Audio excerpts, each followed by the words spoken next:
thank you so much for making space and time to sit with me for this podcast. And Maddy is one of my students. Well, she used to be, now she's officially a hypnotherapist, certified not that long ago. Was it on 3rd of April, Yes, right? You have just a few received weeks ago, yes. your certificate. And I am fascinated about your life story. Also, I would like to talk today about hypnosis, why hypnotherapy. Mm-hmm. I would like you to share your beautiful life story because I believe many people could be motivated to change their lives. Thank you. This is such a great introduction. Thank you so much also for having me here and for making me wake up so early so I could see the beautiful sunrise in Bali. That was amazing. And yes, I'm very happy to share today with you. And also because the last year my life has changed completely. And I remember about a year ago watching your stories, watching your content, and I could have never imagined to be here today. So I'm really, really grateful. Thank you. Wow, just a year ago. Just a year ago, my life has completely changed, and yeah, I will share now. But it's really mind blowing to be here now for me. Wow. Yes. It's amazing. I didn't realize it was a year ago. I thought it Yes. took you much longer to build that successful life that you're currently living, right? Well, to be honest, it took even less because I was still on my previous job until just like 6 months ago. So that's when I actually took the steps to change my life. But I was already looking at content from people here in Bali, people that are now my friends, like you, Axel, and it's just incredible to be here now. So yeah, it happened really fast. That's amazing. So, Maddy, tell us. We'd Yes. like to know more. 6 months just ago, you were on the yacht. So yes, I had this incredible story of working on a super yacht for 5 years. Just going back before that, I grew up in a very small village in Italy in the countryside. So the life that I'm living now, it was not planned or even in my wildest dreams, to be honest. I left my home country very early, as soon as I could, actually, when I was 19, and I moved to London. And that was the very first big leap of faith that I took. And you were born in Italy. And what's the little village name? It's called San Pietro in Cariano, but it's in Verona.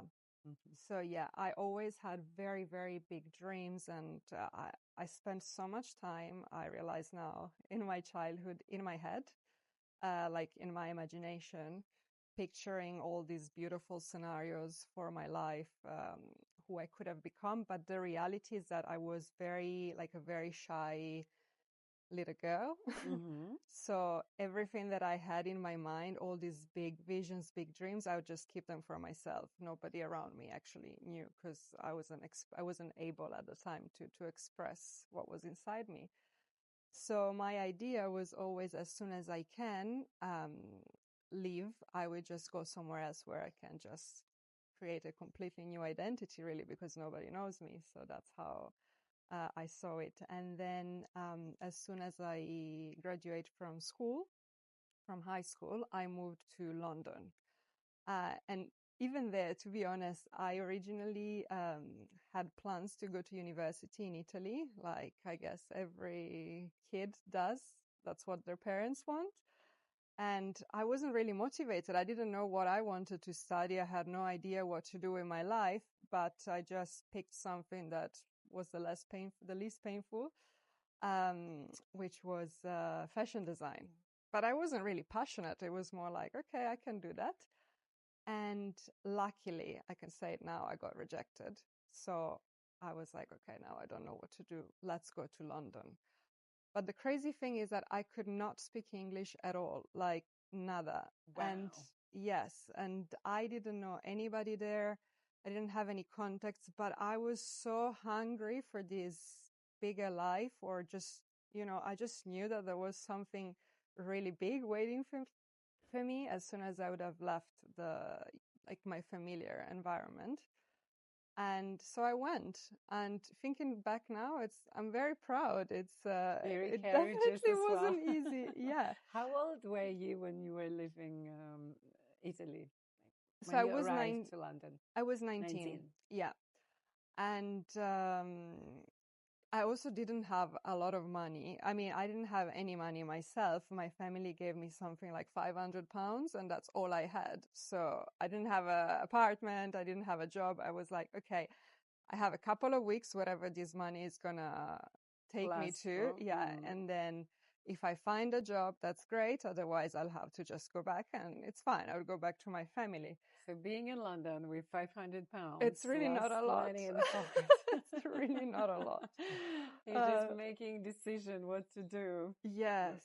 Right. Oh, but the language was like a big barrier for me. Yeah. Yes, because I think it was really, really basic, like really bad. Yeah. So anyway, but for me, I've always been very driven, and I could say that I've been, or maybe I still am, like a high achiever. So anything I want, I normally get. And a great self-believer, right? Great believer, great self-belief. Like I always had strong belief in myself. I just didn't know how to express it to others. So for me, that was the only, let's say, issue. But the belief in my own ability to somehow make it happen, I always had, and that's also, you know very well. But that's what makes it happen. So yeah, that was what happened. Then I went, when I arrived in London, then because of the money situation, I went to share an apartment with another 8 people. 8 people. It was crazy. Yes, it was. What part of London was it? That was Swiss Cottage, actually, which is quite of a posh area, but the house wasn't posh. It was like this apartment. I mean, probably I could not go back now, but at the time it was like great, sharing a room with 3 people. Like I was one of the 3 people. And then I found a job, but I was in Chinatown giving flyers out of a restaurant. It was like a small bistro. How much would they pay you then? £5 per hour? No, so I was very lucky. So they were paying me commission for whoever would come into the restaurant. So they would pay me like £20 as a basic for 5 hours shift, and then £2 every person that would come in. It was small, but I would make, I mean, at the time for me, that was a lot of money, but I was making like, maybe like £80 a day. I don't know if that's a lot. It was a lot for me. Like it was so much money. I never had a job before. So. What kind of restaurant was it? Oh, Chinese? No, it wasn't Chinese, but it's a place that I would never recommend anybody to go. Like really, it was just like fish and chips, like really fried and low quality, so unhealthy. There was, I mean, I bet, I don't even know how the restaurant was open, because there was like no windows, super illegal. Like in Italy, that would have been super illegal, but somehow it was there. But it was okay. And there because I was just outside of the restaurant giving flyers, I learned the one sentence that I had to say. I had to show the menu, so I knew the menu by heart, and that's all I could say in English. And it was easy enough, people wanted to come in anyway because it was really cheap. So I just had to show them the menu, get them in. How long did you stay at that job? Probably too long. No, probably like a year or so. But I met my friend Carl at the time. He was also working with me, and he was from London. So we would spend so much time talking. And he was talking super fast and in English, like proper, with a great accent. And I couldn't understand anything at the beginning, but then that's how I learned very, very quickly with him. And then after that, I went to university in London. And I studied tourism and events. Even though, I mean, I wasn't like super passionate about going to university, but I had that thing that I have to kind of, from my parents, from, the home village structure. yeah, definitely I need a degree. But I have to say, I'm happy that I did because of English. Even my English got so much better with writing and reading. So I'm happy that I did it. But when I started university, I also changed my job. I upgraded. What did you, where did you go? So I went to this, it was an Australian coffee shop chain.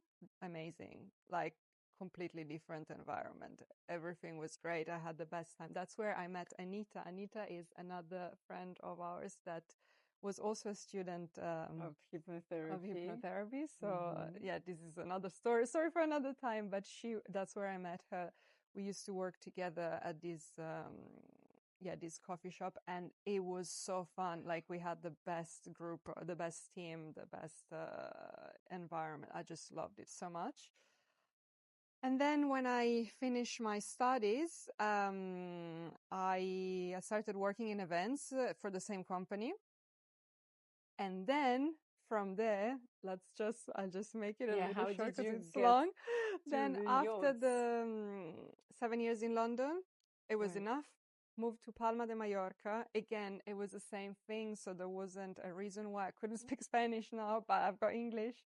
Um, but just wanted a change. So moved to Palma de Mallorca, gave myself a month to find a job. I had a little bit more money now, but not much. So So still you had had some savings. some, but let's say now I had a month rather than 2 weeks to find That's all you've saved after seven yeah, years living in yes, London yeah. because of how Yeah, London is expensive very it is. expensive, yes. And even I was working so many hours, but still I would have, it was really just enough money to pay rent. And Yeah. I mean, I was living fine, but definitely not saving. So yeah. And when I moved to Palma, I was like, let's start from the very beginning, just get any job. I don't care about the quality of the job now. I will improve after. And I got a job for another coffee shop. But this was life changing because the owner of the coffee shop, I obviously didn't know at the time when I got the job, she was a very big yachting agent. So she would hire people to work on yachts. And I had no idea what even yachts are. You know what I mean? Like it Of never course. even crossed my Yeah. mind.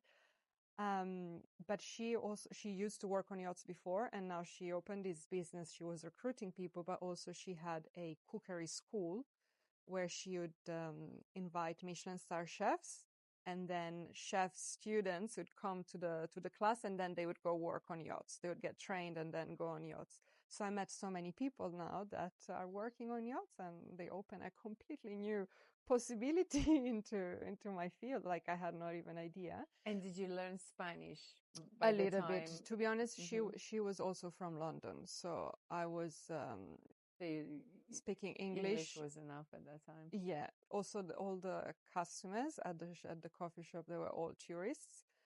I could speak Spanish a little bit. It's also very similar to Italian, but not great. I wouldn't say great. But yeah, then from there, I worked for her for a year. And then I told her, you know what? I wouldn't mind going on yachts after this, just for 6 months, save some money, and then it's an experience. So she said she would have helped me when the time would have come, and then COVID hit. So she closed the whole business, moved back to London. Like she moved the whole business to London, and now I didn't have a job anymore. But she told me, okay, so now it's a great time for you to get trained, because you need to do a few courses before you go on yachts, and then you can find a job. Did you have to learn cooking? No, so I wasn't cooking. No, what you have to do, it's like a safety. It's a 1 week long course that you have to do to work on any sort of vessels. But it is more about safety, to work at sea, firefighting, So all the all the regulations, things. I Yeah, see. that's the basic. But then I started, of course, listening to podcasts of people that are already on yachts or in the industry. I started meeting a lot of people that would give me tips.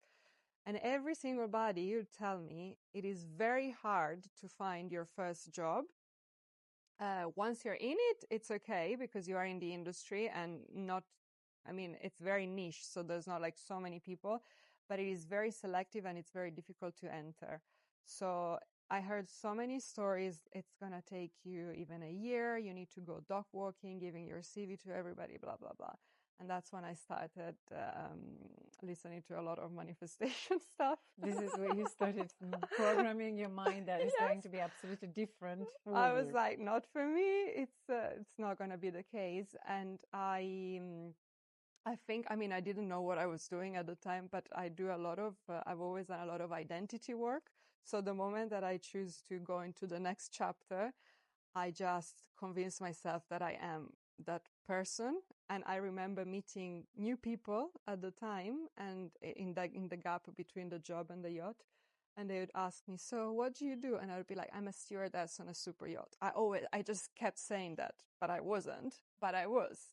So you were programming yourself to be the right candidate for this. Yes, I was job. just assuming that that's what I do already. And I've done that so many times by now, but I didn't know. But Did you know then that you were already working on your subconscious mind? No, I I didn't know what subconscious You didn't know what subconscious was. Absolutely not. I think intuitively, but also I can't remember now, but probably I was already a little bit into manifestation, so I must have heard something around about manifesting, I guess, but I wasn't really sure. I see. Yeah.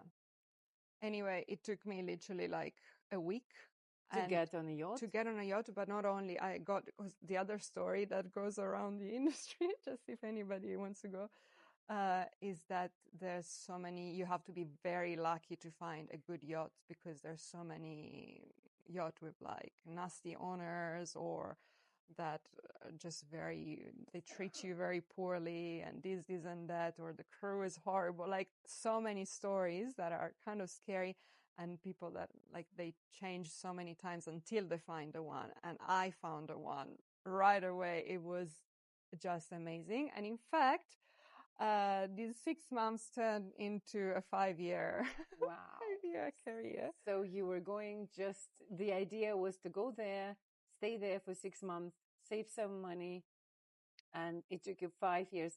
And so I would love to find out how much money can you actually save working on a yacht. Okay, because if you had this idea of saving money, so you knew it's going to be pretty well paid. Yeah, so that's the reasons why people go yachting is one, money, because you get paid a lot more. I mean, a lot more than a normal salary. I will tell you in a minute, but also you live on the boat, so you don't pay for anything. Like you don't pay for food, for accommodation. So of course. Yes. And you are at sea, which means you don't pay taxes because you are nowhere. You are out of taxes zone. So I didn't realize that. Well, that's why the salary is high. It's actually a normal salary, I guess, but it's tax free because of the regulation. So that's why people do it. And then, of course, that's not the only reason. You travel to these incredible locations. It's just an incredible experience. I mean, I've seen the best sunsets, sunrises. I went to these very exclusive little beaches that I could never access like otherwise. Exactly. Wow.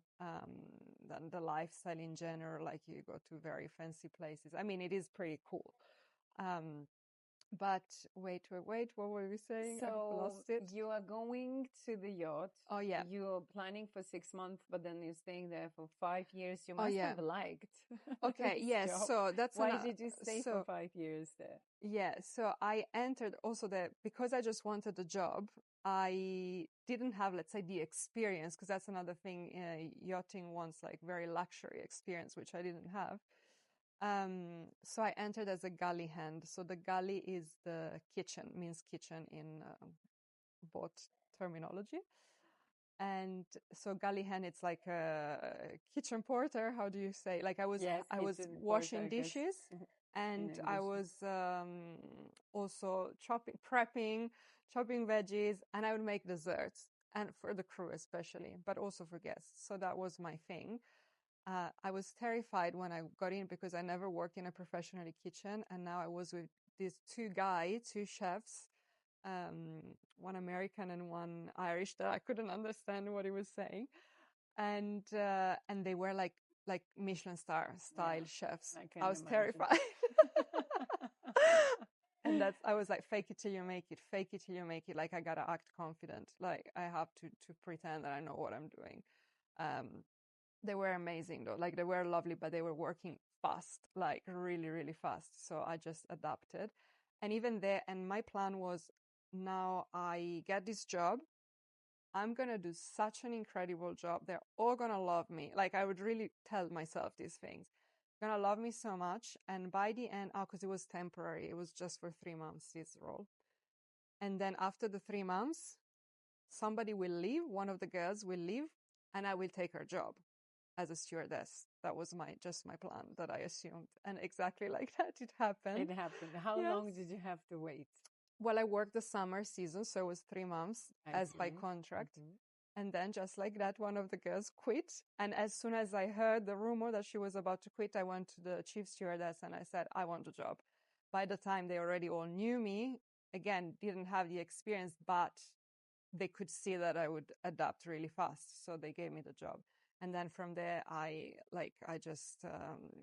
eventually I became head of service within these years, always staying on the same yacht. And yeah, I loved it so much. I loved it, but it was really also stressful. But so to answer your question about the money, the juicy part, entry level, it's like 3,500 euros.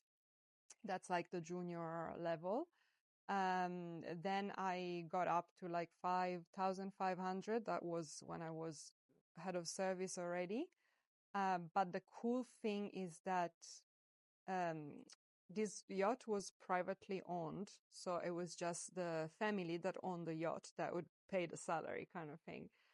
But then it was also available for charter. So some yachts you can rent, and that's when you make a lot of money, because you get tips from the person who charters the yacht.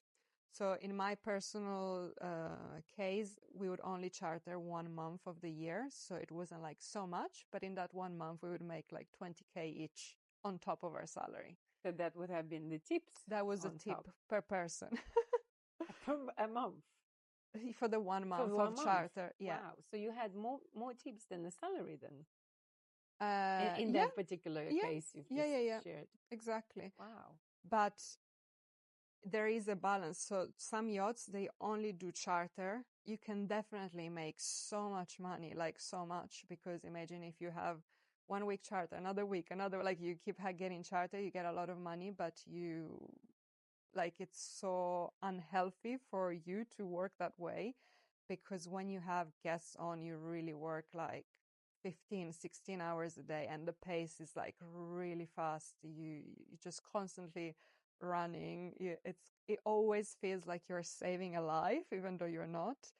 But even now, by talking about it, actually, I feel my heart like palpitating. You feel a bit of a stress building in your body. Yeah, because it is such a high standard that it's not even comparable to like a 5-star hotel. It's like a 7-star plus, like you put these people on such a high pedestal that you can't make a mistake. Like you gotta be perfect. And then I assume if you work for 16 hours a day, there must be all the time some errands that you need to do. Yeah, of course, it depends on the role. Like people have different roles, but for me, it was really cool, my role, because I was doing a lot of different things. It's so difficult to explain, but sometimes it's even just going doing water sports with the kids. You know what I mean? Sometimes it's that. Sometimes it's preparing the New Year's Eve party. So putting all the decorations. Sometimes it's just serving dinner, serving breakfast. There's a million things that you can do, but what I can tell you is that the level of service is that the guest doesn't even have to ask, but you already know what they may want and you bring it to them, or you anticipate things. you And use your intuition and yes, okay, and you tune into their needs, so you exactly, basically serve the exactly. best. How many people did you have in the crew? We were 20, 20 on one yacht. How big the yacht was? 75 meters. So it's pretty pretty big. I wouldn't, if you told me 75 meter, I couldn't picture it. How many guests would So be able 14, to fit on that kind of yacht? yeah, the maximum we could take it was 14. 14 guests and 20 people of crew. 20 people involved. Imagine it's such a big operation. A family holiday involves 20 people on the yacht, and then there is also a team of people that it's not related to the yacht, but people ashore that would organize transportation, security, like people involved in other things, travel operators, blah, blah, blah. So there's about 30 to 40 people involved in a family holiday. So I believe that was a celebrity family that you worked for. Yes, this one was, yes. But I worked for two different owners, because when I joined the yacht, it was owned by someone. And then in between me being in the kitchen and me getting the job, it went for sale. They decided to sell the yacht. And in that time, we would still work because, I mean, it's not like they put it on sale, but they were still coming. Using, Yeah, but using, for a few months, I think, maybe even a year, I can't remember. It's been in that in between one owner and the other, but yeah. So the boat was passed like as it was sold with the With the crew. crew, yes. Yeah, I Yeah. guess it's kind of easy for the owner of the yacht also to find a good crew, because I guess you need to Exactly. train them, and it must be handy just to take over the whole boat Yeah. with the crew. It depends. If in fact, it was, we've lived in a kind of a limbo for a few months because there was different options. It could have been that somebody that already owned a yacht, they would buy a new one and then they would take their own crew with, and then we would have all lost our jobs. But even there, I mean, I guess once you are in that industry, you realize that um, you can always find another job. Like I wouldn't be stressed about not finding another job on another yacht, because now that you have the experience as well, it's gold. It's way easier. It's really gold. Yeah. Okay. At what point of your life did you decide, okay, it's enough, and I would like to change my life now from being on a boat to something different? So the knowing that I wanted to help people in some way or to be a coach of some sort, I always knew it. It's something that I've always been naturally good at. But with my friends and with my family, you know. So I knew that I had something to give in that area, but I had no idea how and what to do. But then, of course, I started watching on Instagram a lot of inspirational people. I started to, I started actually my deep personal growth journey on the yacht, because I forgot a little detail that is very important. I was in a long relationship for 7 years during London time and in Palma as well. And when I joined the yacht, of course, there was a lot of things that weren't working out anymore, but it's been the going on the yacht, the day that I arrived there, that I was by myself. I found myself, like I remembered who I was before the relationship. So you were in a relationship for 7 years. For Then so when you long. came out of a relationship, you realized that you must have lost the identity and the personality. What do you call Yes, finding yourself? that's exactly what you just said. That But you lost yourself in the just repeat relationship. it. Was it because you placed yourself lower, higher? Like, Uh, where did you position yourself in that in the relationship? bottom, in the Right there. bottom. Okay. Yes. So, yeah, it's been a very long relationship. I placed myself at the very bottom from the very beginning. I mean, I was the biggest people pleaser, not just in that relationship, but of course that was a catalyst. But so I knew the last few years when we were in Palma, because we were living together, I already knew that I was unhappy, but it was very difficult to admit it. So I would have these conflicting thoughts every day. And you would be already on the boat? No. That's not at before. that time. Okay. But the thoughts were in my head, like, should I? Oh, but no, I cannot live without him. I didn't even know who I was without him. Like, no idea. So when I joined the boat, we weren't splitting up. He also works, even now at this stage that we're not together, he also works on yachts. So the idea was we both work on yachts and then we save money and then we open something together. So, but the moment that I left that familiar environment and I went on the yacht literally after, I'm not joking, couple of days, Into I was completely myself. unknown, Yes. And so you had a new space to be without being grow, someone's girlfriend, without exactly having yes. this identity of being someone's yes. girlfriend. And then I've realized that, I mean, it's been a whole 7 years together, so much has changed, very little at the time that I couldn't really notice in it. I started to be very, to shrink myself so much, apart from the people pleasing side of things, but also I really always felt in the relationship like I was too much. And so my partner at the time was jealous. And so I started to make myself very, very small and I wouldn't express myself.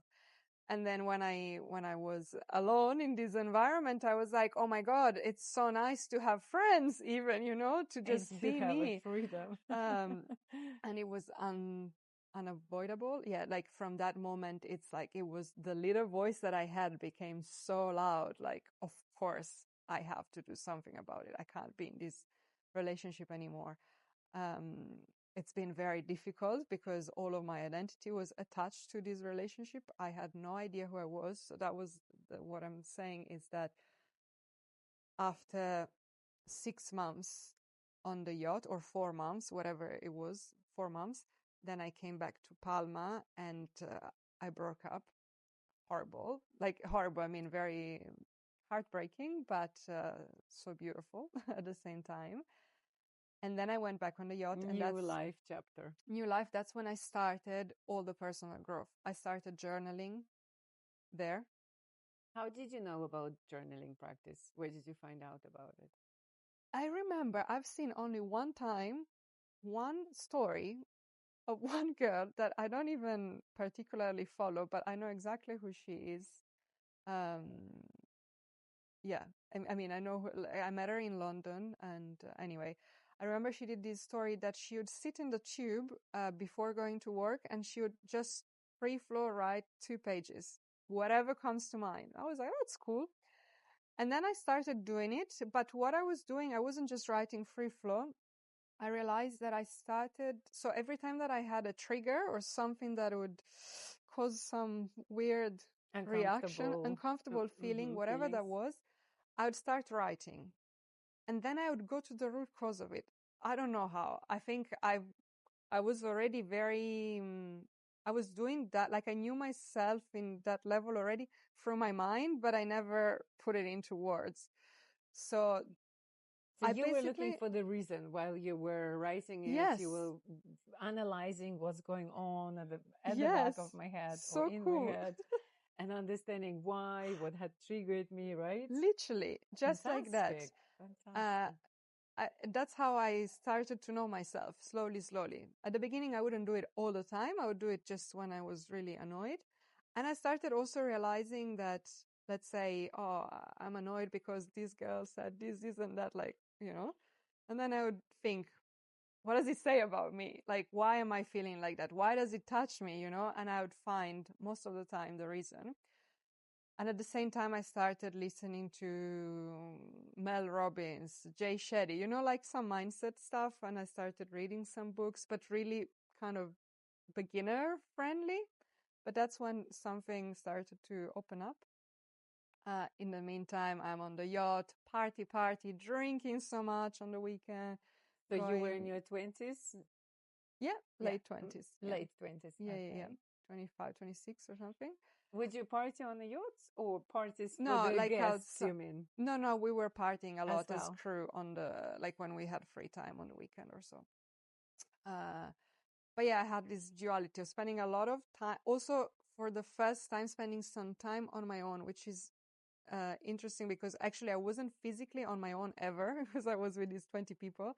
But it's been there that I started to enjoy also my own company and to wanting to spend time with myself, which I never had that before in my life.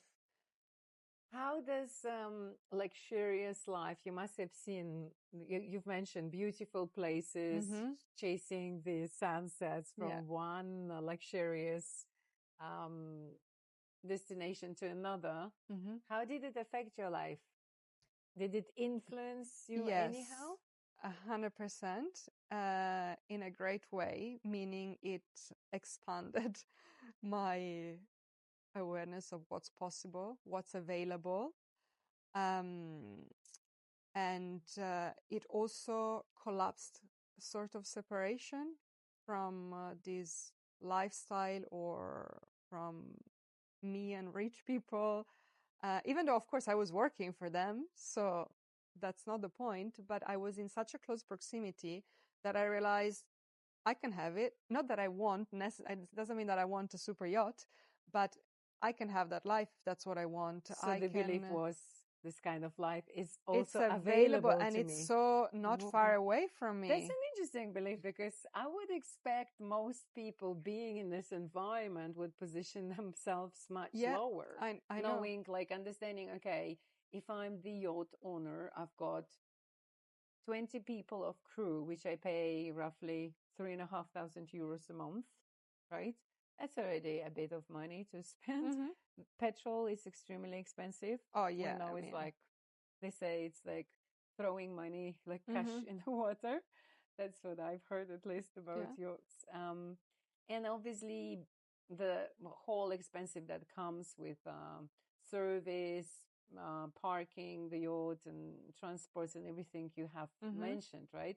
Where does belief come from that it is available to me? I can have a great life. Well, it's simply because it's not, I didn't like compare myself to me and them, but I got to experience these things on my skin because it doesn't matter if I'm crew or not crew, but at the time I would find myself being in these beautiful restaurants, up a cliff in the Bahamas. I don't know, I'm just making it up, but like Drinking champagne.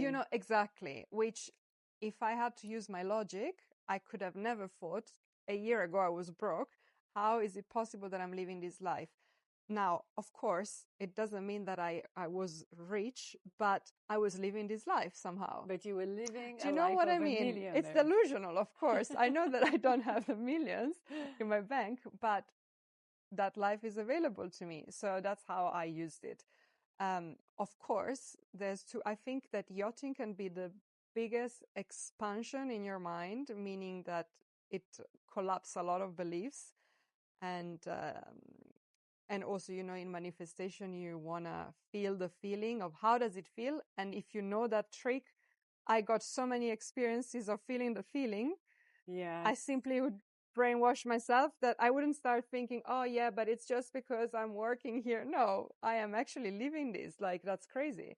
It's amazing that you didn't have to fake it until you make it, but you just had an opportunity to be there, Yes, feel the luxurious lifestyle, exactly. sip the champagne in Bahamas Yes, or wherever else in the world, and watch the best yes. sunsets But then, of course, it all and comes. sunrises, I guess. Yes, but I crossed the ocean 7 times. Like, it's just so many things that Wow. I could have never thought were possible for me. So many tender rides, so many, yeah, like incredible experiences. But it all comes down really to your belief system and to your understanding of this, because you can, like a lot of the people that I know, or even that worked with me or that I met that worked on other yachts, they have exactly what you said. They have even a bigger separation actually, because they are just the staff and they are so scared of leaving the Losing the industry. job. Yes, like most people, they start, and I was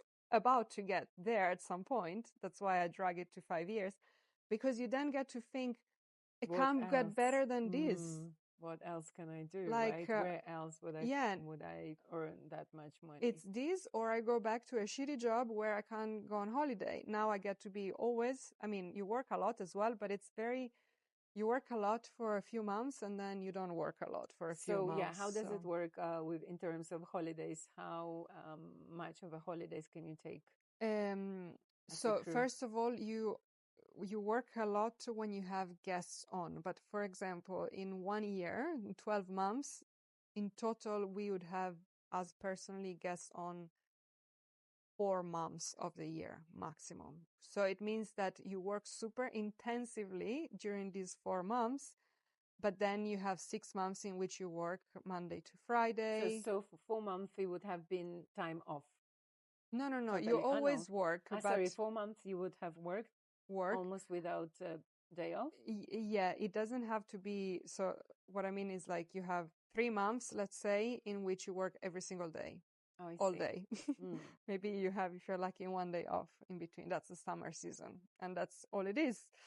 And you become a robot, and then you start thinking, I gotta quit. I'm gonna leave. Like it's still fun. I mean, I had It fun, is but it is challenging, right? like it's all adrenaline. You're living. You don't know. You don't think about you or your life at all. You're just thinking about the guests the whole freaking time. But it's surprising how our body adapts. Like you'd think it's impossible. Like, before the season, I would start freaking out. Like, how am I going to do it? And then once you're in it, it's like, you know, one day, one more day, one more day, you just do it. It's fine. It's not that hard once you're in it until you stop. But then we would have, let's say, another 2, 3 months in which we're working Monday to Friday, weekends off, and you work until 4 p.m. So like a normal job, but you live on the yacht. So that's when you start loving the job again, and you're like, I'm gonna, like, where else am I gonna get this life? I'm, yeah, like in the Caribbean now. And it's a Friday, we finish at 3 and we go hang out to the beach for the weekend. But in terms of holidays, it depends what role you have. At the beginning, I would work for 5 months straight, with weekends off, of course. And then I would have 1 month off, 5 months, 1 month. So 2 months of holidays. Did you have enough time to regulate your nervous system? Would this 1 month be Now I enough? can tell you no. Then I'd say yes, of course. But even now that I quit, I think only now after 6 months, my body's like, oh, okay, you're actually not Finally going is back. willing to relax. Okay, so 5 years on the yacht, um, being in an environment where people mindset is in scarcity, what do I do if I lose the job? How did you figure out your life? How did you make Mm-hmm. decision about hypnotherapy, about becoming Yes. a life coach? Yes. So I started brainwashing myself with a lot of podcasts. Like literally a lot of the time that I was doing jobs like polishing silverware, or like kind of technical jobs that I didn't have to use my brain, I would put my headphones in and listen to so many podcasts. So at the same time, I was journaling. So I found out a lot of stuff about myself, uh, reading some books, podcast, until I was like, okay, I need, like, what I want to do actually with my life, what would make me very happy is to help others, because I can't believe that when I was in the relationship and like during these years, I was maybe 10% of myself.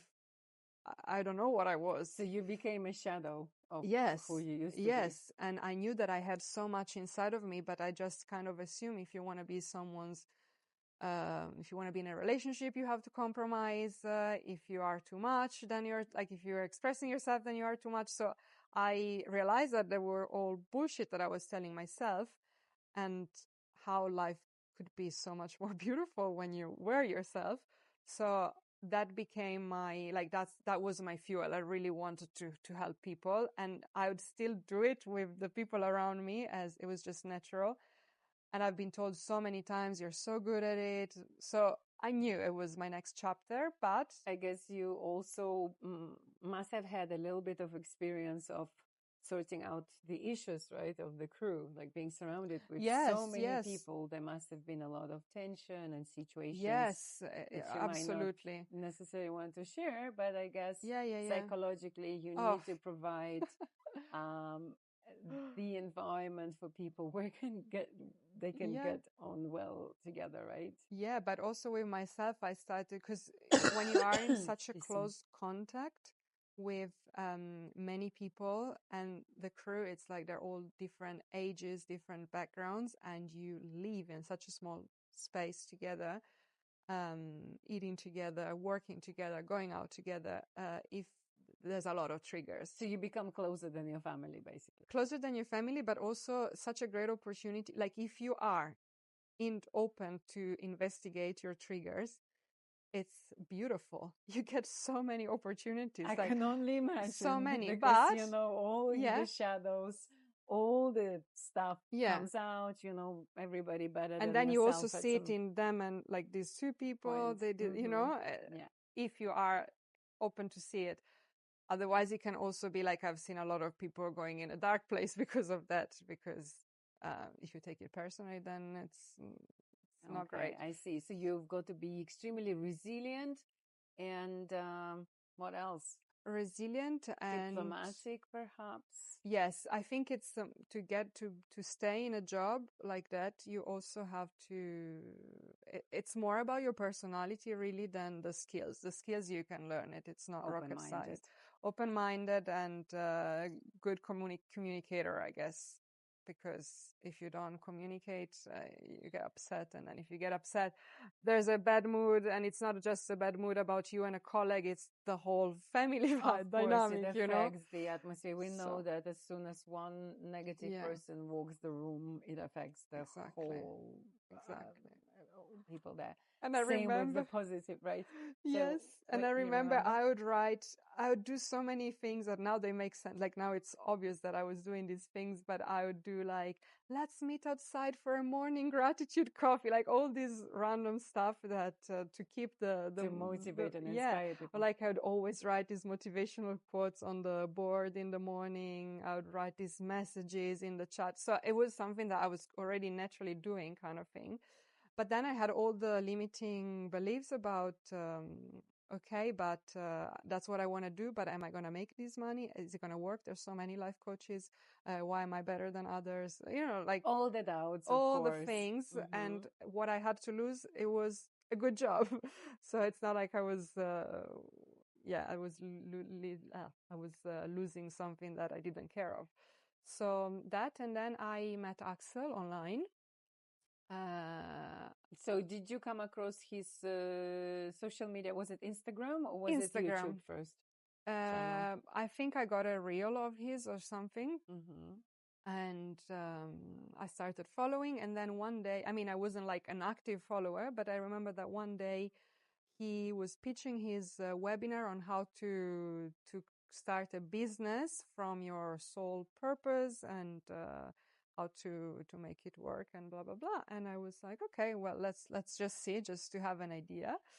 That was the first little step. So I booked it. It was on my day off, so I watched that, and he broke it down so easily that I was like, it's so easy. Of course I can do that. I mean, if not me, who can do it? Like it made it very easy for my brain to believe that it's not only possible, but it's What did he say first step was? Do you remember? uh, first step. No, I honestly can't remember, but I know that he just made, oh, maybe, wait, until mindset and everything is figure outable. It's two things that he said that I remember. So everything is figure outable, meaning, that you can always find, like, even if you don't know how to do it, especially nowadays, and this is so true, like with ChatGPT, with if you know people, like if you don't know a technical aspect of, like, I have a skill but I don't know how to make a business out of it, you can find information, like, super Yes. easy. You don't know how to do it, you ask a specific question, so you can always figure it out. You just need to start the thing. And then until mindset, it's true, he said this thing: if you imagine like a baby and they are learning how to walk, Yes. and they keep falling and falling. Imagine how the parents are like, okay, it's already been 2 months. You can't walk. That's it. This baby cannot walk. And now they're just holding the baby for the rest of their lives. No, you just know for a fact that the baby is going to walk. It doesn't matter. It's going to take a year, 2 years, whatever time it's going to take, you know that the baby is going to walk. And I it's love true. this analogy It's because so it's the true. same what my guru says. Yeah. Every time he gives a speech, is about learning how to walk. Come And on. think about it, that it takes us, I think, 8, 9 months for some babies, a year, to learn to stand on the ground and be stable, because we have this body with quite heavy head Mm. for a baby to carry on to, yeah, that's quite a job we've got to do Yes. here. And how patient we are being children. We fall, we crawl, we try our best, and our parents are also giving us space to Yeah. grow in a way, You right? know, like, To oh, evolve. you're not a very good walker. You're going to do something else. You're going to fly. No. Excuse me. Yeah, exactly. So that, but then I can't remember now, but I know that even the actual business, like how to turn that skill into a business, it sounded just very, I had step by step. So I was like, okay, it's not that hard. I mean, Simple and doable. it's simple and doable. And then it is, I truly believe it now. It took me a little bit, but I believe it, that, yeah, it's not a matter of like, oh, let's hope I gotta be lucky for it to work. Like if I just keep doing certain actions and I keep bettering myself in my skills, and also, even like just speaking, it's a skill. Of course, I wasn't confident talking before. I am now, but you learn it, you know? So that was it. But I had this goal in mind of a certain amount of money that I wanted to save to feel safe before I quit my job. So Which was quite helpful, right? To have a bit of yeah, for sure, yeah. for sure. But I also was talking to a friend yesterday, and I want to say this to anybody that that is thinking maybe they want to start their business and stuff.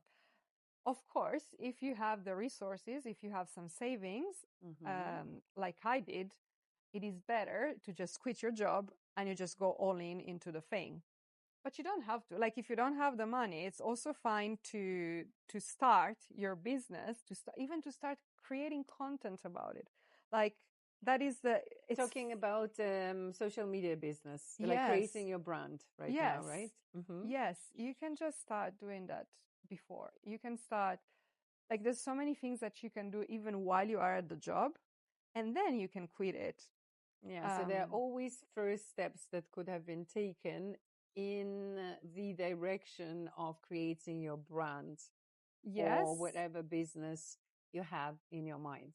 Yes. Positive mindset, everything figure outable. Yes. Quite a word. Yeah, so there is a solution for everything, For and everything. everything is possible. And it's really not that hard. Like, I don't know, it's just so hard in our mind, but it really is not that hard. It's just, well, and then we can go into subconscious rewiring, but really the only thing that makes it hard, it's our beliefs around the belief how hard it is. structure. But Of course, there is a lot of fears, fear of yeah. rejection, fear of death, probably as well, because I think when we go into survival mode, right, it's about 3 chakras.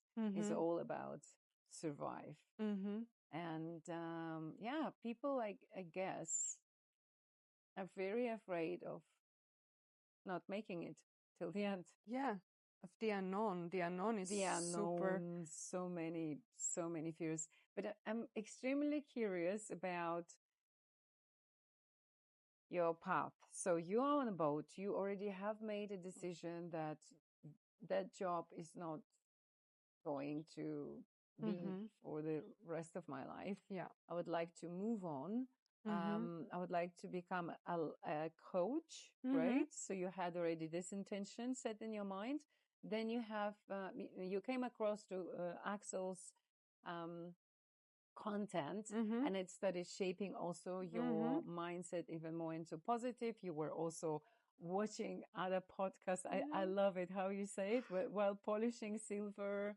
I've been really, I mean, I've been feeding my subconscious so much I didn't know at this stage, I didn't know about subconscious, conscious, but anything that I was doing, I had some voices in my head, in my ears, so in your telling me how everything is so easy, how it's anything I want, I can have, like motivational speakers all the time. All so the time. It's a tremendous programming, and you got to choose it. So you had to be conscious enough at that time to already understand that what I'm putting into my ears, so what I'm putting into my mind, is going to shape my reality. Yes. So now comes the very big leap. So I've seen this thing from Axel. There I took the one decision that no matter what, I am going to do it, but I didn't commit to do it now. I gave myself a year. I wanted to work for another year. Maybe I even said 18 months at the time. And then I would have done it. So I paid for the course. I was like, I'm just going to put some money down. So this is my sign of commitment, but I'm not going to quit for another How much whatever. the course was, out of curiosity? Was 3,000 or 3,000 in one pay, or was it pay monthly? I paid in one paid. I also worked on my money mindset by then, so I was more confident in spending money, and that would have given you an access to 1 year course within a community of like-minded people. Yes, but I have to be honest. For me, at that stage, I didn't have the time to do it. I was working so much. To do the course. So for me, it was really just, if I put some money down, I am committing.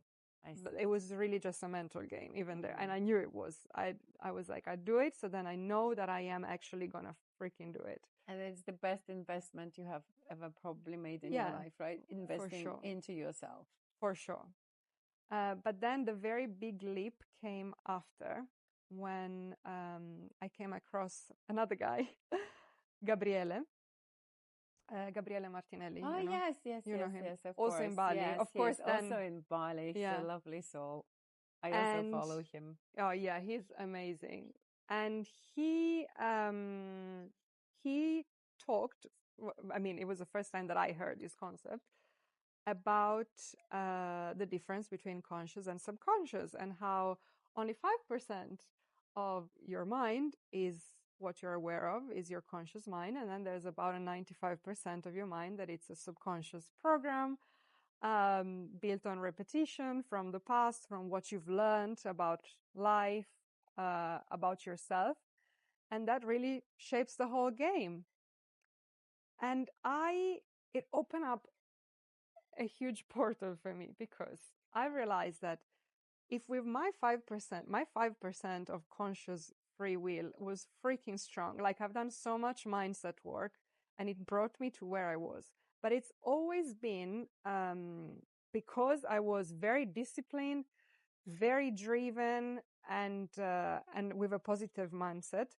But I always had to push against the resistance, of course. It's not like I was born confident. It's not like I always pushed myself to go to London, even though I couldn't speak, to get that job. I always used the fake it till you make it. And it's beautiful and it works. But there's two differences. One, that it's constantly using this 5% to fight 95%, and it's freaking tiring. It is. Second, then people that were complimenting me for, you are so courageous. They had they thought, and they were right, that only people like me with a strong mindset, with a strong self-belief could do it. Yeah. But that's not true, because if you change all the programming, anybody can do it. And also, if I change my own programming, imagine how freaking quick I can move. Like, I'm already moving quick. I'm going to move so much quicker, and it's going to be easy. Now I don't have to push myself to do something. I just change the subconscious program, and I become the person that naturally lives that reality. So I started meditating. This is about a year ago, actually a year ago exactly, because that's how he was teaching subconscious rewiring I through see. meditation. It's Mhm. very similar to Joe Dispenza, to be honest. Axel was teaching you meditation? No. Oh, Gabriele. yeah, Gabriela. So you started meditating. Did you buy his course? Yes. Mm-hmm. Was it This a was year the or... best investment of my entire life. Oh, Like, I'm really? not joking. How long the course was going for? I think you have lifetime access, Oh, I see. but every day, pretty much, I am so grateful for this because this changed my life, but not on I mean, also, of course, my external reality changed, but it's something that I've always done, so that wasn't new. But it is my perception of myself, of reality, of who you really are. Now you're speaking your Had changed. language. So Everything has I changed. assume you started to realize that you started having more space around you to understand what is in your mindset, what is in that space of, or that structure that you believe to be called Maddy, what is there, right? Mm-hmm. You started having more, did you start witnessing more things that are internal, external? So Tell me, much. So, what, your discoveries. I'm curious. So I started meditating every day. And that is it alone, within the course? Like you it go is on within the course. You open Yeah. the course and there is one meditation daily. How Yeah, is it? he also, so what really helped me with him is that he explains a lot of the science behind it, Mm-hmm. which is not the point. So to change a belief, you don't need to know the science at all. However, your logical mind will have so much resistance to accept a new belief. But if you have a logical explanation, a scientific explanation of how this process works, your logical mind just relaxes and it's like, okay, maybe let's try, because I was very, like, my logical mind was very active. So I couldn't just, I love the concept of manifestation. Yes, but there was still in the background a lot of resistance, like this is a little bit crazy, So having the scientific explanation was really helpful, and that's kind of Joe Dispenza style. I see. And then you have these guided meditations, and the first one was about it was a rewiring meditation.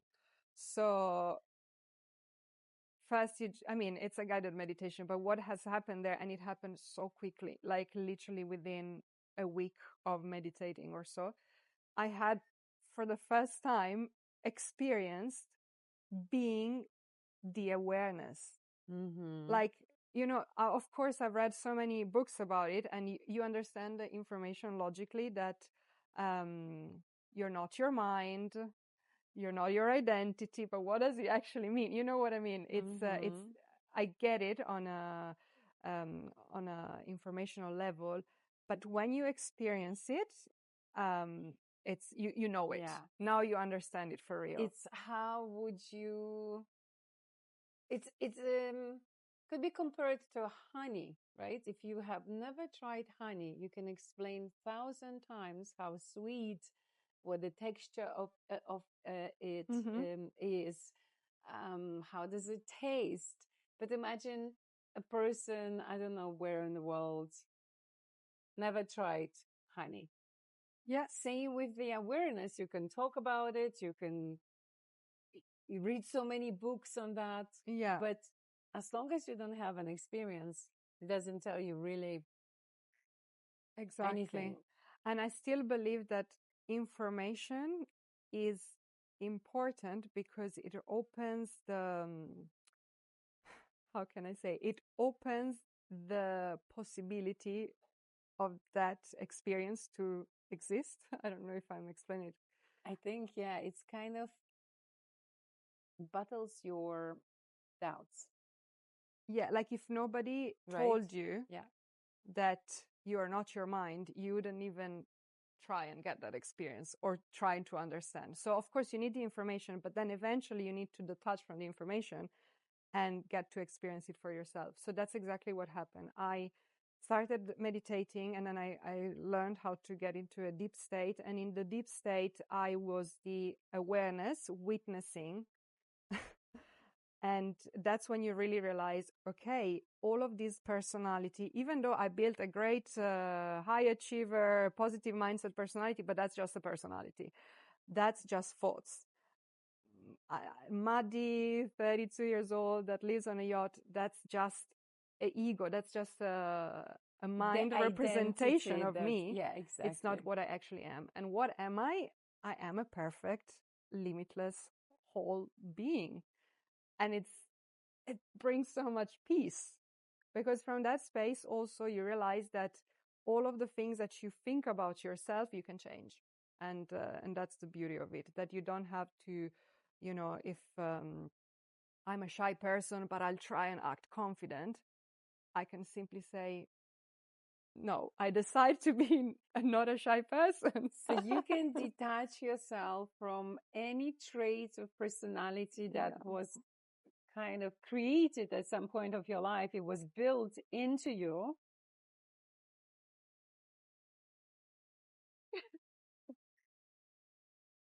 Okay. I'll take this occasion to clear my throat. And you can detach from anything. And suddenly you realize, okay, if there is a space and I see in that space my feelings, my emotions, my fears, everything is there. But I can suddenly witness everything Mm. rather than going into feeling, into living it, right? So that could have been also removed and new things could have been placed there. Because if you Mm. had to show Maddy, how would you ever show Maddy?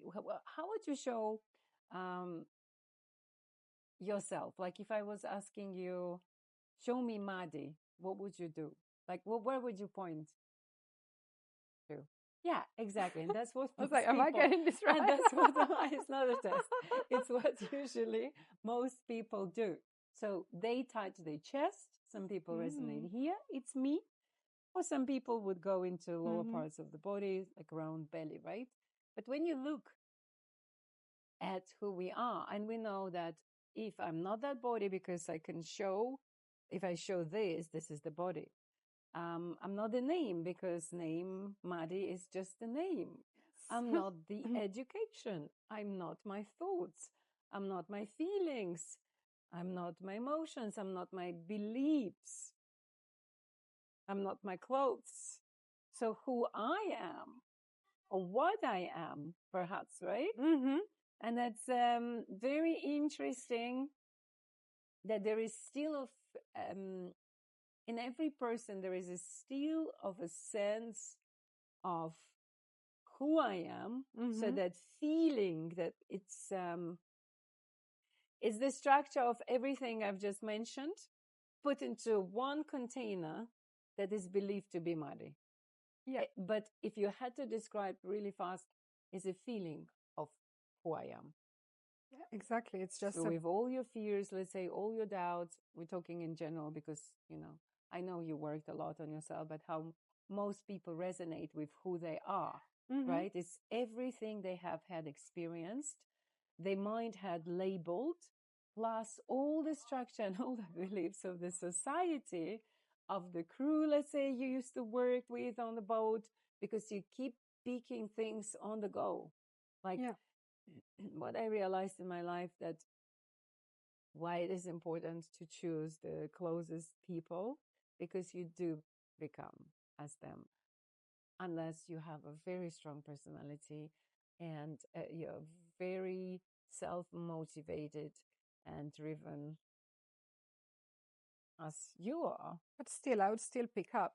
I Yeah. still pick up things. I'm very, so with meditation, I think what happens is that you become very much more aware of yourself. So it doesn't mean that because you have that experience, you forget, like, oh, then I'm a limitless being. Okay, everything is dissolved. It's not like that. But now, when from that moment, it's like anything that happens in my life or anything that I feel, Mm-hmm. I create a separation. It's like, that's an experience that I'm having right now, but it's not who I am, and it's not an absolute truth. Basically, it's just an experience. And what happens over time, because a belief is formed, right, by repetition of a certain thought with an emotion attached. So the same way that that it becomes a belief, when you create that separation, so you're taking the emotion away and you start repeating a different story, it just dissolves. Actually, it doesn't dissolve, but it's transformed, right? Yeah. Like you bring it to the light of awareness and it transmits Yeah. into something Yeah. different. Sometimes I also believe you can dissolve it with this light. Depends, because there's so many different techniques. Like I like to send it to the universal consciousness Well, to be so it gotta go transformed in a somewhere. way. But yeah, first there is a lot of awareness. It's like a ray of the sun. If I had to compare it, the sun is shining. It's got main rays coming out, and suddenly, like this awareness is like a ray, and you're like, wow, I didn't realize that this thought is coming into my mind. And whenever I believe in this thought, so if the thought is telling me, I'm going to die because I'm going to lose my job, and it's all the chain of the thoughts that follows one thought and convinces you that if you lose your dream job at some point that you used to have, being on a yacht and saving so much money, of course, it wasn't an easy job, but in reality, many people would say, "Okay, well, that's a good money." So yeah, the thought would have convinced you that you lose your job, then you're on the streets, or you're doing something that you don't like. You won't make it. Your life would be blah blah blah blah, whatever it is, and then the emotions are rising in you as soon in the moment of you believing in this thought. The chemical reaction is happening in your body because the feelings are starting arising, and you've already in a container that is a boat that shakes, right? Is it the container that's starting shaking your boat? Because all those emotions, all those feelings are trying to maneuver you. Yeah, exactly. And it is, if that's how, so I think also, tell me if I'm wrong, but like your subconscious mind, we could also say that it's your body. It's like, if you don't know, if you can't tell the difference of what is your conscious and your subconscious, it's that resistance that you feel in your body. So, for example, now I can say consciously, I really want to come to Victoria's podcast. I would love to be a guest at Victoria's podcast. But then when I say it, I feel like, oh my God, actually, if she invites me now, I would freak out because I feel nervous. I don't know, I'm just making it up. But like, I feel this in my body. But I'm like, no, no, no, that's Which bullshit. is the memory of feeling unsafe at a certain time of your life. Or it could have been something, a situation where you were rejected, right? Yeah, So something exactly. in your body starts to resonate with that invitation from the perspective of a survival mode. Is it safe for me, or is it unsafe, right? Yeah, So the body is like, the mind is excited, and the body is like, oh, let me go into subconscious mind, dig some memories, exactly. what is stored there, because all the feelings, all the belief structure is there. All the memories, right? All the experiences we Yeah. had, and there's so much attached to it. And then it goes, oh, I don't know that. And what's unknown, I associate as dangerous.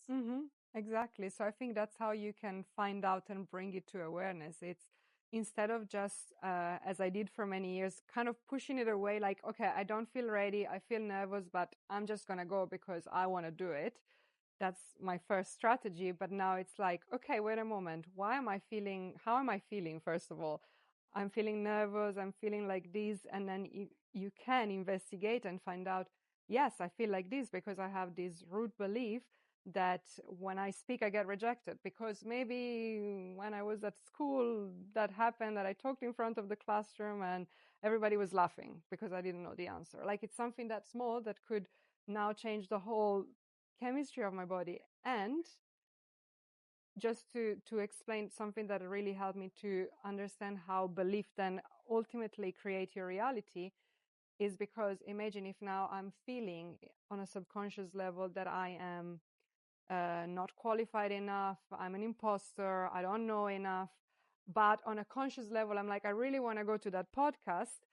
if I am still ignoring these feelings and I am feeling that way for 95% of my mind, then I would come here and show up in a different way. I would probably be in my mind trying constantly to think, what am I going to say next? What am I going to say next? And then you ask me a question, and then I'm in my head. That makes me act in a certain way, and then you probably wouldn't invite me again. Do you know what I mean? And that's how you create your destiny. Yeah, so just because you of that. would have act very anxious. Yeah. You would have shrunk yourself. Mm-hmm. And I remember you have mentioned you used to have this belief that you're too much, right? Yeah.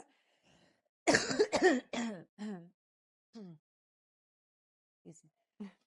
So having a belief that I'm too much, I need to shrink myself, I don't know what to say. And I used to have these feelings as well, because I remember the times when I was invited to Axel's podcast. That was, I think, the first podcast we did slightly over 2 years, maybe 2.5 years ago.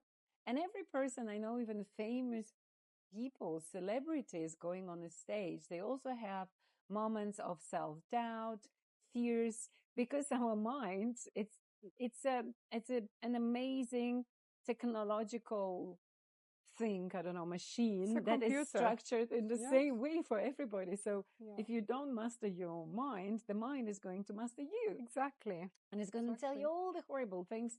And of course, yes, the subconscious is ruling our life. We know that. We have worked, both of us, a lot with subconscious. And now we have helped so many other people. And I'm so excited also to talk about that, because I know as soon as you're certified, you started having your first clients. Yes. You had 5 within 1 week. And I was like, wow, that's a mind-blowing thing. But coming back to, yes, to that subconscious patterns of behavior and beliefs that triggers all the feelings, the meditation helped you to realize that, okay, if I become aware of that, I have more space to have more of decision making time for how I'm going to navigate and how can I react differently to the situation. I would say that I got my free will back. That's how I'd like to say, because really having that awareness is taking control. Like, you don't let your subconscious mind, or even in general your mind, to take over you and tell you who you are. So then now when I hear people saying, yeah, it would be nice, but I'm such an anxious person, I'm like, don't say that, because you are not that thing. But of course, it took me a while to also understand it. But yes, the meditation gave me the awareness, and then I started doing this exercise of noticing every trigger. So now it became like I've really rewired my whole brain over the last year, because anything that would trigger me even slightly, I would try and find the root cause of it. And at the time, I was already very aware of my patterns, of my past, and all the things. So I could almost mostly all the time, find the root cause. But yeah, I would get triggered. For example, like something even silly. I'm trying to think. I would make coffee for everybody on the yacht. Like, that was my way of showing that I care. But then sometimes it was coming from my heart. Sometimes it was coming from, now I have to play this role, because I mean, I could tell the difference, because sometimes I just didn't want to do it, but now I have to do it, kind of thing. So I remember that one girl one day, she saw that I didn't want to do it, and she offered me, and she said, I can do it. You go outside and relax and you enjoy your coffee. And I said no. And I felt so upset. Like, it really bothered me for some reason. Of course, it's not about the girl. She offered, she was nice. But then I didn't ignore it or said, come on, Maddy, be better. I just said, okay, why am I feeling this way? And I realized, for example, in that situation, that my thought behind it is that if she was now taking this role and making the coffees, then who am I? Because that's why people love me. People love me because I have this role, that I am the best, that I always do everything for everybody. If that collapses, I'm not loved anymore. So then I go back. When did I have these feelings before? And then I remember when I was a kid. And just like that was enough for me of rewiring. I mean, just getting to this realization, and then it's not even laughing about it, but it's more like really zooming so much into it that it becomes nothing. Because what are we talking about? I see. Is that true? No, it's not true. Of course, people love me anyway. And if they don't, because I don't make them coffee, then That's okay that's too. okay. You know what I mean? When hypnosis first come into your life? Well, with you, but because I've heard about your work many times through Axel. And I think I was also following other people that would be your clients. So I heard about the work many times. I have to be honest, the word hypnosis was freaking me out a little bit, even though I was already doing the same thing, but it wasn't called hypnosis. So what was your mind telling you about hypnosis? Tell us all the bad things about it. I think that I thought that it sounded too woo-woo for me. Scary. Yes, like a bit magical, like witchy, like weird. I don't know. Really? Witchy? Yeah, I had a lot of course, a part of me was interested in it, but I didn't know that it was literally, it's not no difference than a rewiring meditation. I mean, it's a different process, but it's the same concept. Yeah, I don't know. I had this, I was fascinated a little bit, but a bit, that's weird. So you were resistant to it. Very resistant, for How sure. long did it take you from the moment of fearing hypnosis and what it brings with it to the moment where you decided to enroll to the hypnotherapy training and become hypnotherapist? Well, I think because Axel was talking about you a lot, and he was a person that I trusted, and he's not woo-woo at all.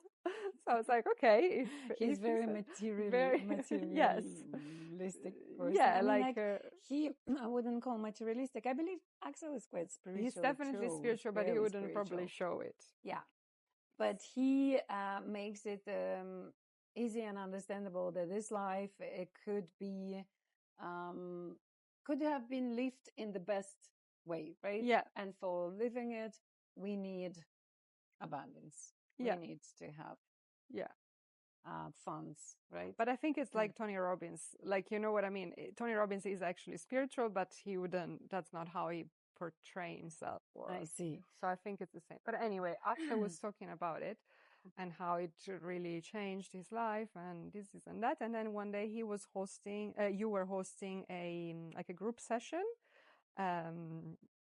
for his community. And even though I wasn't doing the course, but I was inside the community. So I said, okay, let's try.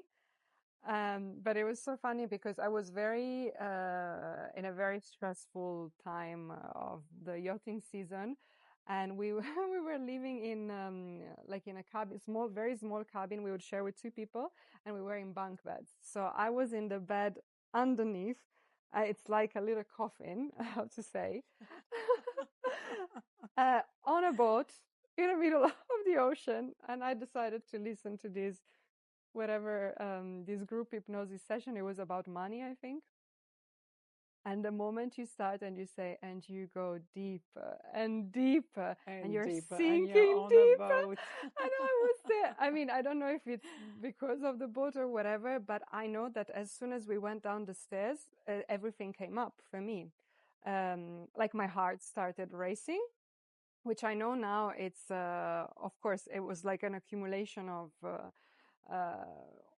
all stored emotions that I had, but I wasn't, first of all, it wasn't in person. I didn't have direct communication with you because it was a group session. So I also didn't have that little container that we have when we have a one-on-one session that I could just say, Victoria, I'm feeling this. And then you tell me, it's okay. You know, you calm me down. So as soon as I felt a little bit of my heartbeat racing, I interrupted. I just closed it. I was like, this is weird. I'm scared. So that must have been roughly, what, 6 months ago? No, more. This was actually, this I think it was before doing the rewiring. So I wasn't familiar at all with the concept. So you didn't even yet had an understanding of what awareness is. Yeah, yeah, exactly. So that's why it was very far from me. And And I really believe in that thing that I couldn't communicate, like I couldn't tell you or anybody, like, oh, this is happening, this is how I'm feeling. So I was just by myself in You this didn't little have a thing. support or Yeah, so anybody you've felt at the time you could have reached out and exactly. speak about it. But at the same time, I thought, how cool that she's just talking. And I felt all of this. She's just saying words. So I was fascinating at the same time. Then I did all the rewiring, the meditations. That's when I then I was like, I really created a new identity, but this time on a subconscious level. So I couldn't stay in my job for another year. I quit, like I just gave myself another 6 months, and then I was fully committed to just go for it.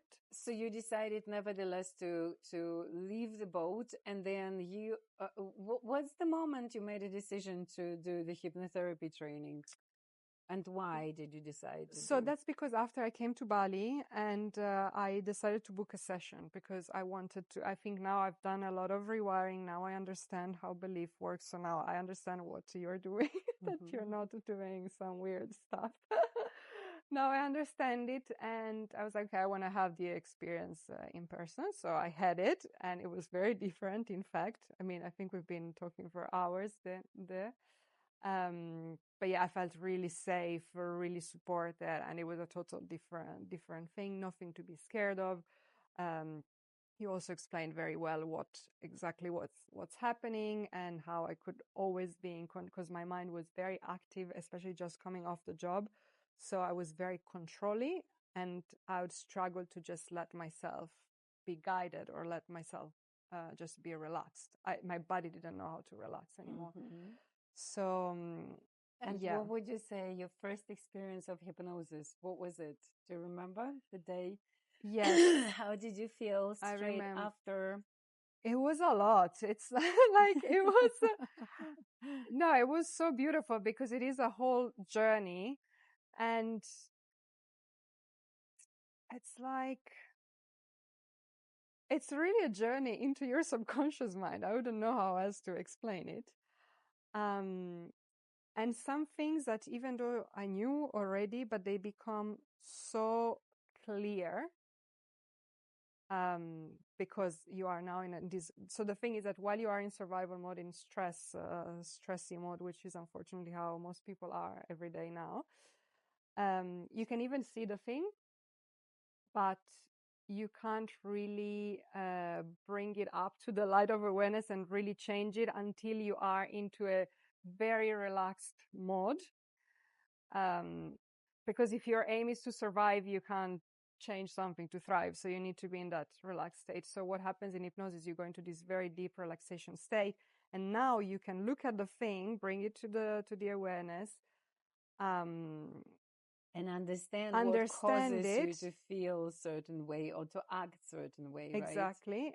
And then you make these beautiful connections of how that one scene from when you were 3 years old at a supermarket, let's say, is now affecting how you run your business. Like, it's wow. It's You know, mind you blowing, can't really right? make that connection just by having a conversation. And what I loved about hypnosis is because now that I've done all the rewiring, what hypnosis does so beautifully is that, so to do the rewiring, let's say the meditation, first you need to be very aware of your patterns. So you need to do a lot of digging yourself to find out why you feel like that, where this is coming from, who said, like, who gave you that belief, did you take it from your parents, blah, blah, blah. And then you do the meditation and you change the story. But with hypnosis, you don't even need to do all of that part because you just get sent straight away to the memory that holds the belief. So in 2 hours, you already have all the beliefs. Reprogrammed. So it's so much quicker. Yeah. Like, it's the same process, but very quick. Yeah.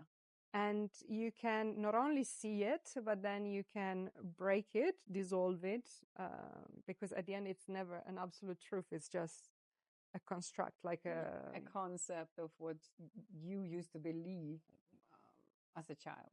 yeah, Right? exactly. It's the perception of a world and people around you and yourself. In most cases, I would say through the eyes of others. Yeah. Being a child. Yeah, knowing nothing about the environment, about anything yet.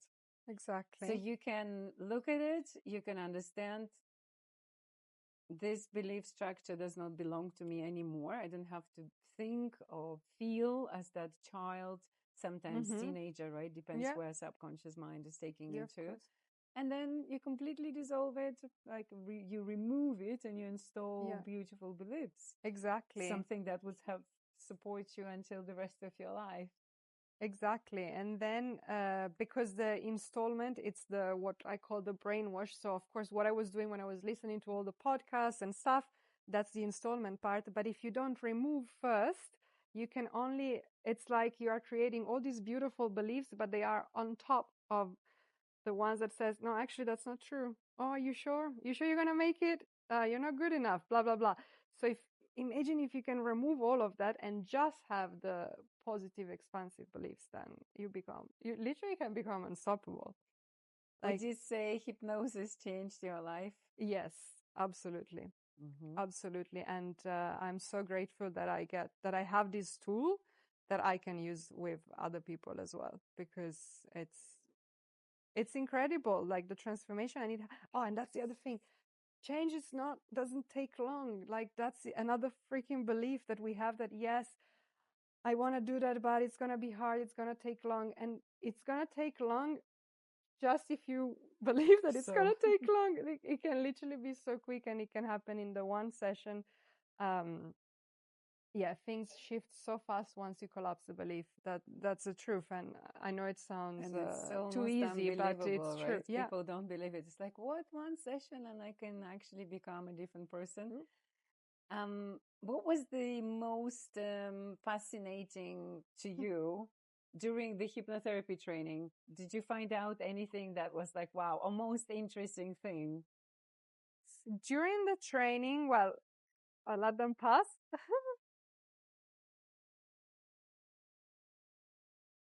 So the training has been pretty cool because it was, I mean, it's a whole 3 months journey. 3 months, 4 months, So maybe. we were 2 months online, and then we had 7 days in Bali, which Okay. was intensive practice. So the when I talk about the training now, I want to talk about the The offline container. Oh, experience. okay.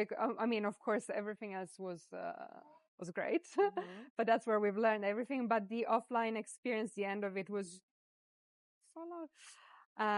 Yeah, it was really cool because we got to practice a lot in person, and it's the scenes that came out, like some stuff. I mean, of course, I know the process works, but it's always mind blowing, isn't it? Like what can come up.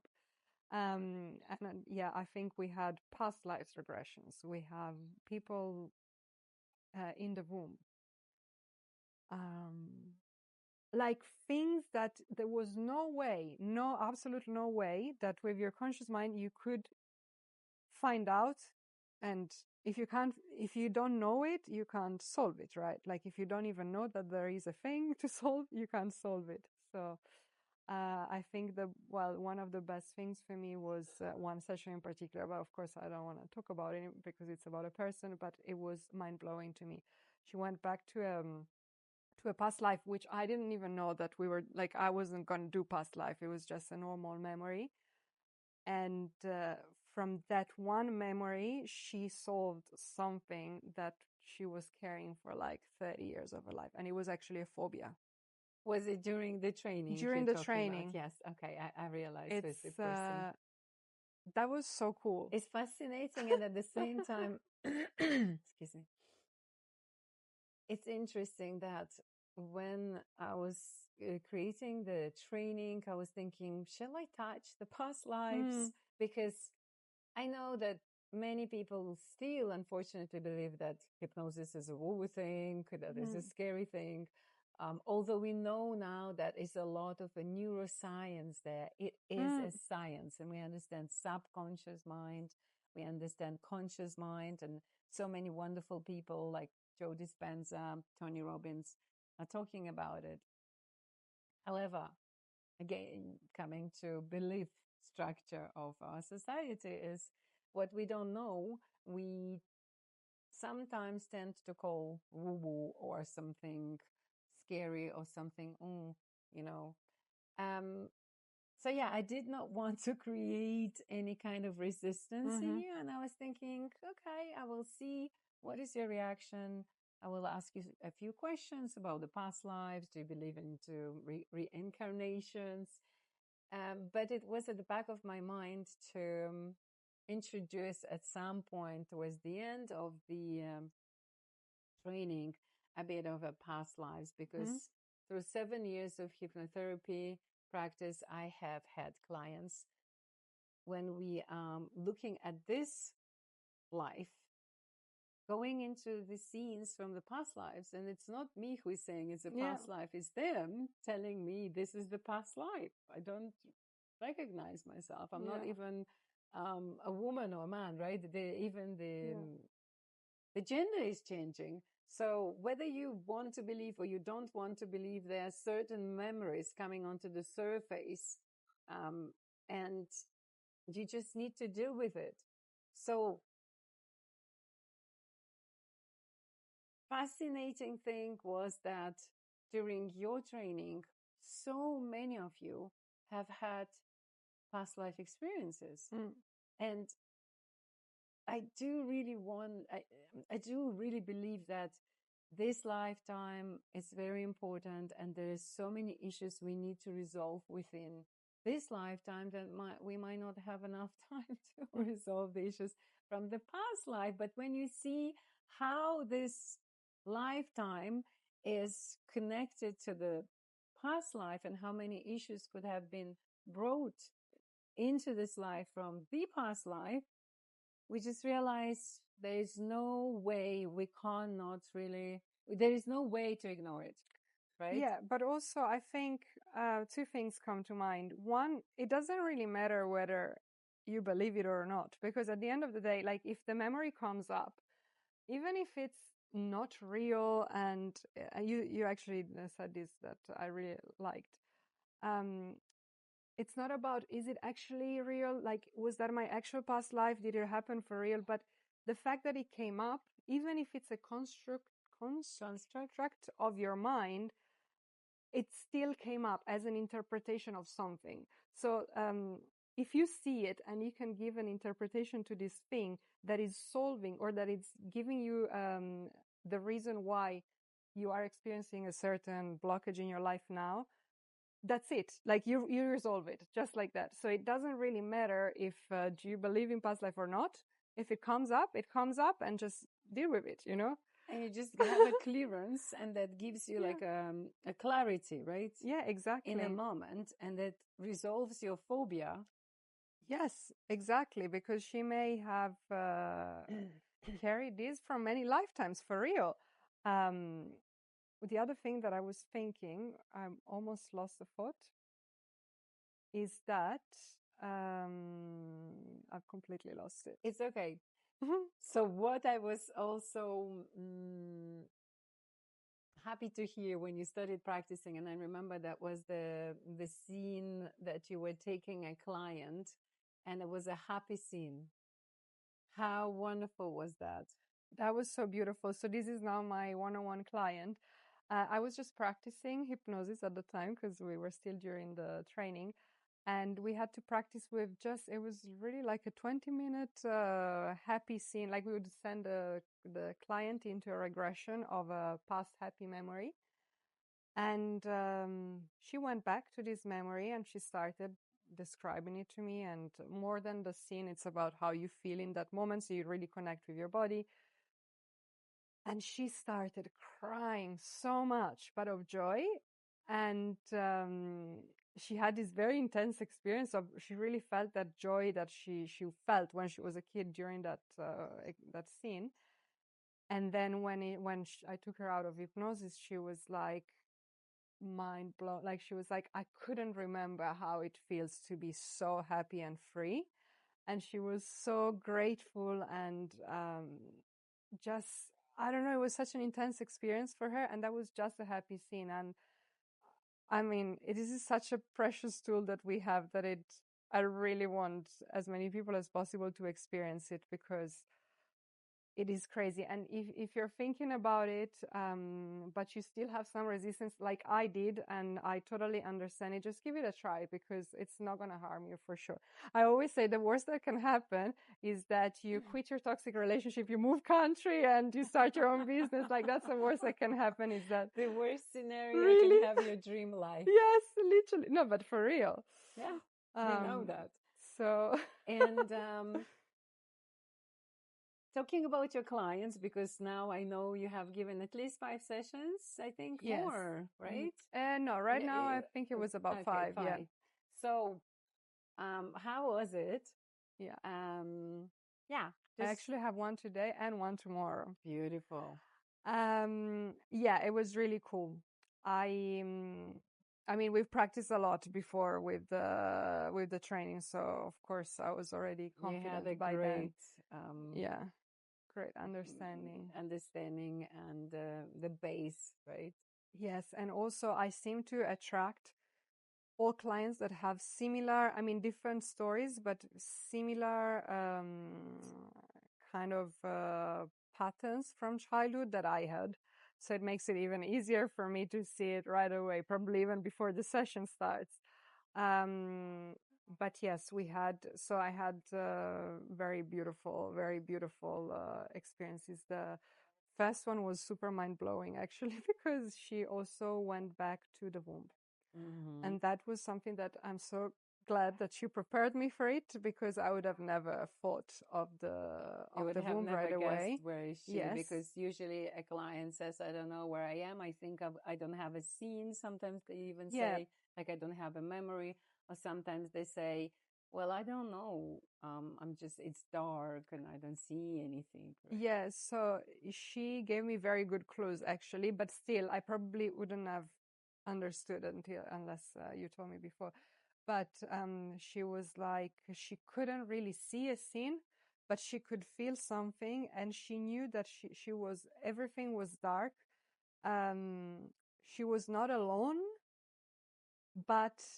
and she felt like she had a certain feeling, but she also felt like protected, like in a safe, cozy place, kind of like she said something like that. Now I can't remember exactly, but that was very obvious when she described it, that was what it was happening. But the cool thing is that you don't like suggest it to them. You don't tell them, oh, you must be, but then by asking a few questions, they kind of get there anyway.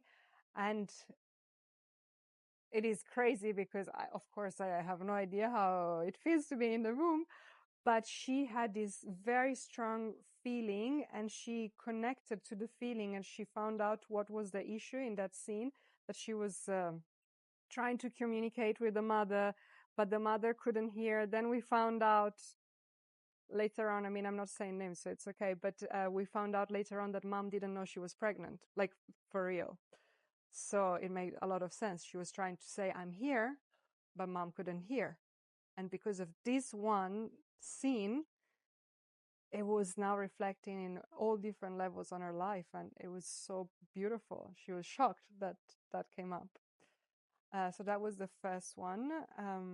Now, of course, it's only been a week, so I can't tell you exactly, but she already sent me a very nice message saying that now every time that she has that resistance, she's right away, she becomes aware of it, and she knows exactly why she's feeling like that, and that that's not true. And so she's acting accordingly. But every session that I had, if it was about confidence, people telling me like, oh, I've already started posting on social media after a week. And it's just crazy how quick it fantastic how it quick happens. Hypnosis can really change your life. And where did you get your clients from, Maddy? You had 5 clients within first week after the training, which is impressive. Thank you. Sometimes I take things for obvious. Instagram, I think. I have them all from Instagram. So social media. I remember when you came to have a private session with me, that must have been around 6 months ago, please? Yeah, probably would have been October or something. Yeah. You have had about 600 followers. From that number, now you came to 4,000. So slightly over.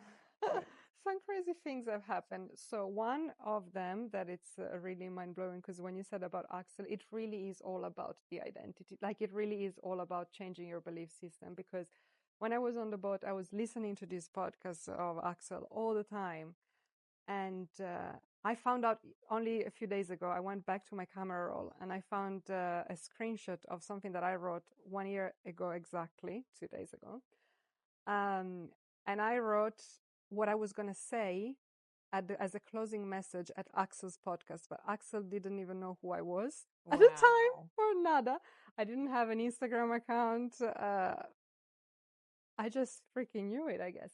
Then I did so the gap between that and the thing to actually happen is an identity shift. So it's rewiring all of these beliefs, because again, he would have never invited somebody that doesn't feel confident speaking or whatever that is.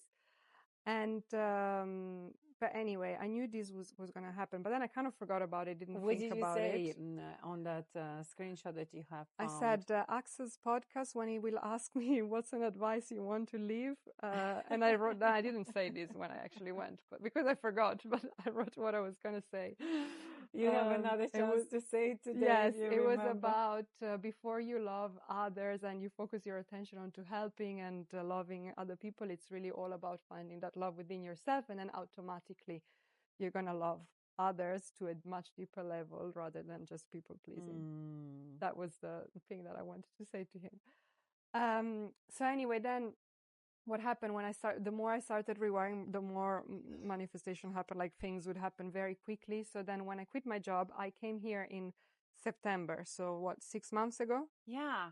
So you have already had your mind set into moving to Bali. I mean, not moving. I know you're going to leave between Italy and Bali. Yeah, I don't know. Oh, you not haven't sure, decided but yeah, yet. between But Bali you knew and you're coming for at least 6 months, yeah. right? That was planned already, Yeah. because I know that you have booked your yeah. apartment. Yes. Yeah, but I didn't have, all I knew is I want to help people. That's how deep it went. I want to be a coach. I want to help people, and You'd I like don't to know how. inspire I and don't know. motivate people. Yes, exactly. Hence, and of you course, were active online. well, I started then. So that's when I started posting. I mean, while I was on the yacht, I started a little bit, but I didn't really have much time. So I started just to get confident with it. Then September, when I came here, I started taking it a little bit more seriously, posting every day. But yeah, I had my 630 followers were my family, friends that I had from before. So that's all. And then I kept posting. And when I had still literally 700 followers, Axel, at this time now Axel knows me because now he's coaching me and we're in Bali. And 700 followers, I didn't have an offer. I didn't really know what I was talking about. I didn't have a niche, nada. And he sent me a voice note and he said, I don't know what happened, but I just had a vision and you are sitting at my podcast. And lately, I just don't question my intuition. I just go for it. So do you want to come? Just like that. Like, how fucking nuts is that? You know what I mean? Amazing. If that's not manifestation and being really aligned. But at that stage, I think I've already done the hypno session with you as well. So I was already really I was really becoming that person. And I can't remember now in the first hypnosis session, but there was a lot about being confident and speaking up and sharing my truth. And because there was a lot of blockages there in expressing myself. And now I found myself invited to the podcast that, well, at the time it was 6 months before I wrote about. So that was crazy. And then what? And then after that, so Axel started coaching me 101. And we sat down in Thalassa one day and he told me, now I've been posting consistently for like 7 months every day, but still no results. I mean, no results, no new followers. And then he tells me, okay, but just tell me, what do you actually want? Just give me a number. What do you want by the end of the year? So I had 1.5 months to make it happen. I said, well, do you actually want a number? If I have even just 1,500, it's not about the number. I know it's not about that, but it is about for my brain because now when I speak, I feel like I'm speaking to my family only. If I have a little group of people, I feel like they are following me because of what I'm sharing. So they are actually interested. So the message So lands. they get the value Yeah. you're giving. So for me, it was more like a mental game to then make me speak even more authentically and blah, blah, blah. So anyway, I said 1,500, but it was impossible realistically in my logical mind, because after 7 months didn't do it, and now I only had a month to make it happen. How? And he didn't. So I think that Axel helps me a lot in the way that he believes in me more than I do. Like he doesn't shake at all when I say something. He's always like, he's sure that I will make it, and that helps me believe. Yeah, so getting a great mentor, it's a key to success. He never he never thinks like, oh, maybe it's a little bit unrealistic. Like he's always like, oh, easy. And when he says that, I'm like, if Axel thinks it's easy, it's gonna be easy. And literally a week after, so now I was doing this like meditations still during the whole time, and I felt like I dissolved some blockages that I had with like a family member about me expressing myself. I really felt the shift happening. And then the day after, or the same day, I posted one trial reels, like a random one, and it got super viral, and I gained 3,500 followers in one day. Well, a couple of weeks, but from the one post. And it just happened like that. So now what I said to Axel, because I think when you are really aligned and really connected, your words carry a completely different weight. So it is actually true that you can command as you speak. Like, that's true. Yes. You can literally just say to your mind. Yes. And the more it's all about removing the resistance, because of course now you'd say, yeah, that's too easy. I can just say, oh, I am a millionaire. Yeah. And you're like, yeah, but it doesn't work, because I am aware that I still don't believe it yet. But technically, yes, it's possible. Technically, you can say one thing and it happens, like just like that. So do you think what really shifted is your perception that, yes, instead of talking only to my family and friends, I can have a group of people who are going to listening to my message, and perhaps their life would have changed. What did shift in that particular moment? If you I know it's for the number uneasy to explain logically, but if we had to explain to our the people who are watching us, what did shift in that moment? To get to that point? It's literally, no, the shift was, I had this thing that when I speak, people don't care about my message.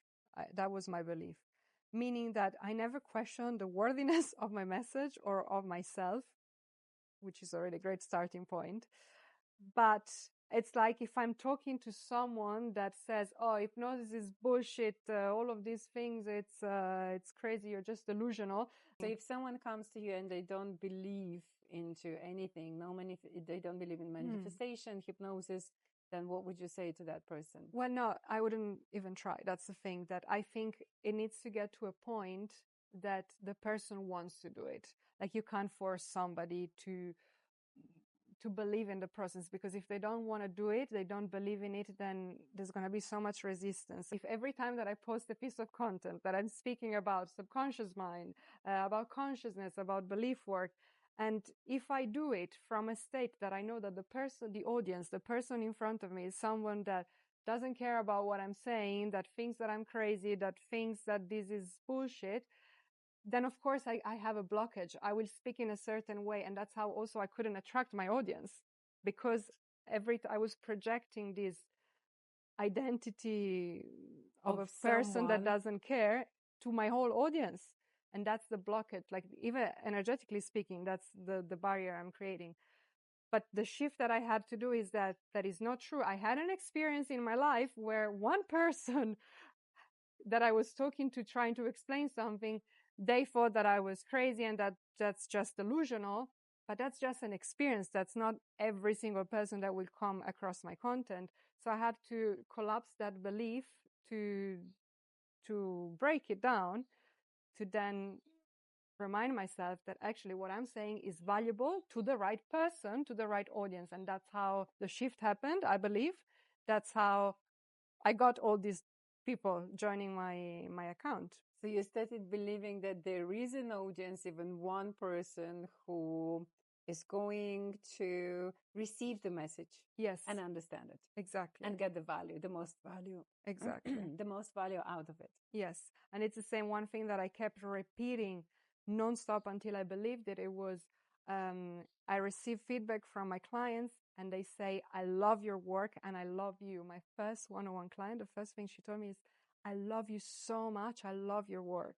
Like, you know, but I had to convince myself because before I had this thing of like, I know what I'm saying. I know it really works, but they don't believe it. But who said that? You know, it's just a projection I was doing. Exactly. But of course that creates a lot of resistance. Yeah. Beautiful. Maddy, thank you so much. Thank I you. can talk to you for hours. Yes. It's so much to cover.